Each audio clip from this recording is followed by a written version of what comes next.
शिव पुराण श्री रुद्र संहिता चतुर्थ खंड 15वां अध्याय। शिव गणों से गणेश का युद्ध। ब्रह्मा जी बोले, हे नारद, जब भगवान शिव ने इस प्रकार अपने गणों को आज्ञा दी कि वे द्वार पर खड़े उस गण को किसी भी प्रकार से हटा दें, तब शिवगण निर्भय होकर पुनः महल के द्वार पर आ खड़े हुए।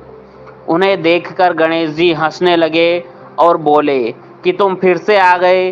तुम्हें मैंने अभी समझाया था कि मैं यहाँ से हटने वाला नहीं हूँ। मेरी माता पार्वती ने मुझे इसीलिए ही उत्पन्न किया है ताकि मैं उनकी हर आज्ञा का पालन कर सकूँ। मेरे लिए उनकी आज्ञा ही सर्वश्रेष्ठ है। उनकी अवज्ञा मेरे वश में नहीं है। तुम ऐसे ही बार बार मुझे परेशान करने के लिए यहाँ आ रहे हो। तब शिवगण बोले, अरे मूर्ख, अब की बार हम तुमसे विनम्रता से कहने नहीं आए हैं, क्योंकि लातों के भूत बातों से नहीं मानते। अब हम तुम्हें तुम्हारी धृष्टता के लिए दंड देने आए हैं। यह कहकर सभी शिवगण, जो कि विभिन्न प्रकार के आयुधों से विभूषित थे, गणेश पर टूट पड़े। गणेश और शिवगणों में बहुत भयानक युद्ध होने लगा, परंतु गणेश के साहस और पराक्रम को देखकर सभी शिवगणों के होश उड़ गए। शिव जी का कोई भी गण गणेश को परास्त नहीं कर सका।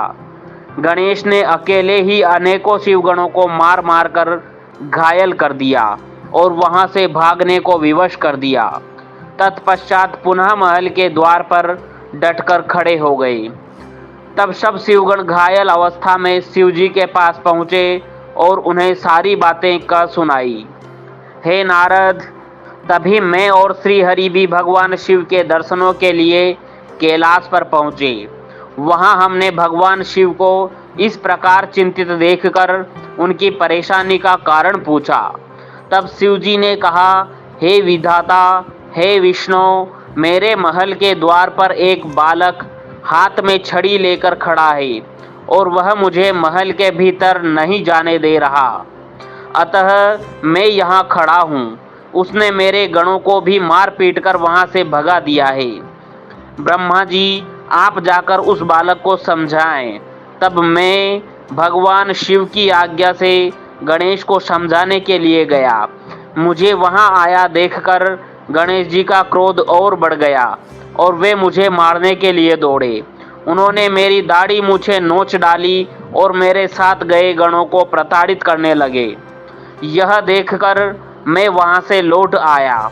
भगवान शिव को मैंने सारी घटना बता दी। यह सुनकर उन्हें बहुत क्रोध आया।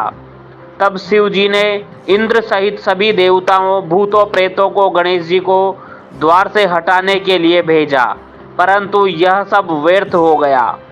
गणेश ने सबको मार पीट कर वहां से भगा दिया। उस छोटे से बालक ने देवताओं की विशाल सेना के छक्के छुड़ा कर रख दिए। जब इस बात की सूचना महादेव जी को मिली तो वे बहुत क्रोधित हुए और स्वयं ही गणेश जी को दंडित करने के लिए चल दिए। यह अध्याय यहीं समाप्त होता है। अगला अध्याय सुनने के लिए हमारे चैनल को सब्सक्राइब करना ना भूलें। धन्यवाद। ओम नमः शिवाय।